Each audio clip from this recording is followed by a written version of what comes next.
This scalping trading strategy uses the best trading view indicators for taking buys and sell signals, and in some areas even uses a 70% win rate using an oscillator that you've probably never seen before. Let's check it out. Okay, so to start this strategy, we're going to open up Bitcoin on the 5-minute time frame on tradingview.com, and we're going to add 3 indicators to our trading view. The first one we're going to add, that I've mentioned in a previous video, is UT bot alerts. Type it in and it's this one here by Quant Nomad. The settings on the bot alert, on the style I've removed the bar colours, and on the inputs I've changed the key value to 3 and the ATR period to 10, and I've ticked signals from Heikin-Ashi candles. We now have buy and sell signal labels printed here, but we're not going to be entering trades exactly on these signals, and I'm going to show you why in a minute. The second indicator we'll be adding, type in ATR stop, and it's this ATR stop loss indicator by Edgar. For the settings I've left the style the same, and the ATR length is 12 and the multiplier is 1.5. We'll be using this for our stop loss level, just to keep the trades nice and safe. The final and magic indicator that we're going to be adding to this strategy to improve the win rate massively is the Andean Oscillator by Alex Grover, right here. Type in Andean and it'll come up. Add that to your chart and it'll look something like this down here. So this is everything we need for the strategy, and I'm now going to show you how the oscillator works and how we'll be taking buys and sells entries on Bitcoin. So if I pull up the oscillator here so you can see it a bit better.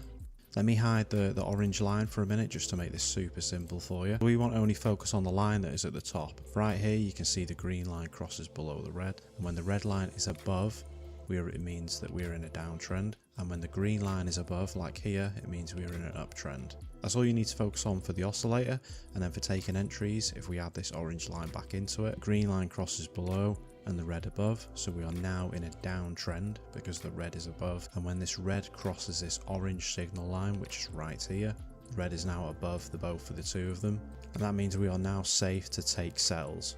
Same goes for an uptrend. You can see very closely here the green line crosses above the red line and also crosses above the orange signal line right there. We'll be taking entries on the 5-minute time frame, but before we do that we want to go over to the 15-minute chart.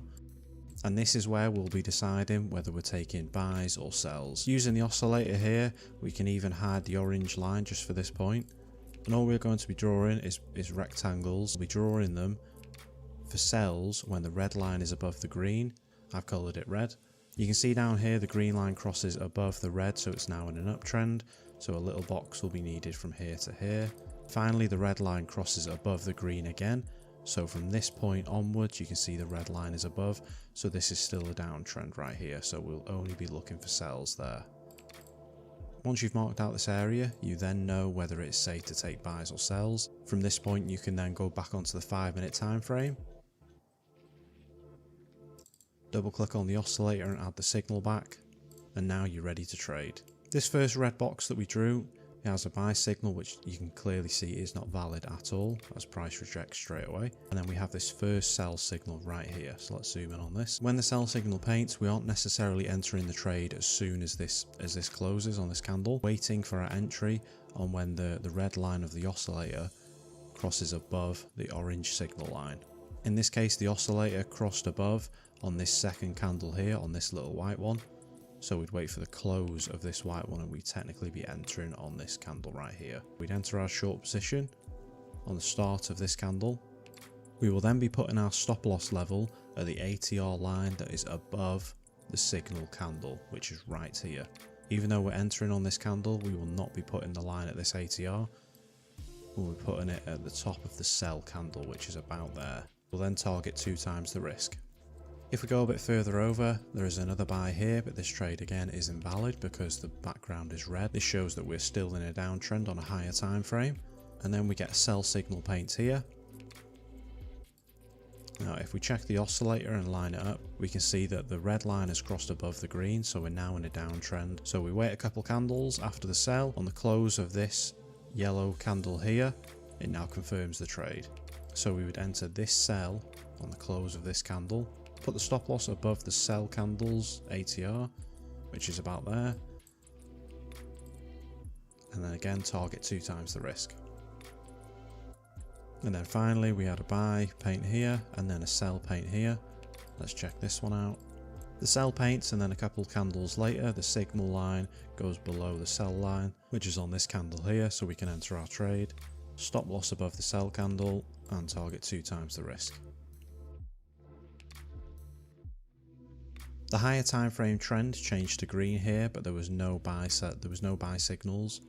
The higher time frame trend changed to green here, but there was no buy signals during this time. There was one just before it. May have instigated the 15-minute time frame change. Back to sell trades, and you can see straight away we have a sell, and it lines up. In this case, we can enter on the sells candle, ATR above the sell candle, and again target 2 times the risk. Keep going, we can see we have a buy, but it's not valid, and then we have another sell right here. This signal to enter takes a couple candles, and on this yellow candle right here, it's finally crossed over, so we can enter. Stop loss above the sell, 2 risk to reward, and that one has also hit as well. Now we do have this sell signal paint, and it looks like a bad trade, but when you take a closer look and zoom in on the oscillator, you can see that the red line did not actually cross above the orange signal line, so we would not have entered this trade. When the signal sell painted, we would have been waiting, and it would have looked like it was going to cross, but it never actually did. So we've avoided this loss right here. Okay, so I'm now going to backtest this strategy on Bitcoin. I'll show the results on Trader Edge. Please hit that subscribe button if you enjoy the video, and like if you want to see the results.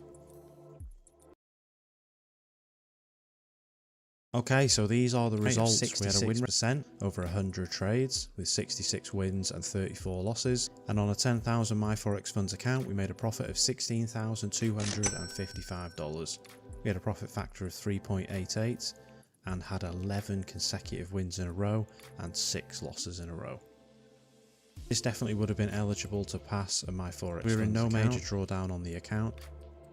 If you're risking 0.5 to 1% per trade, you've only been 3 to 6% drawdown, that keeps you well within your 12% overall drawdown rule. So thank you very much for watching. Please leave a comment if there's any strategies you want me to check out. And if you enjoyed this one, check this video out right here, and thank you very much for watching.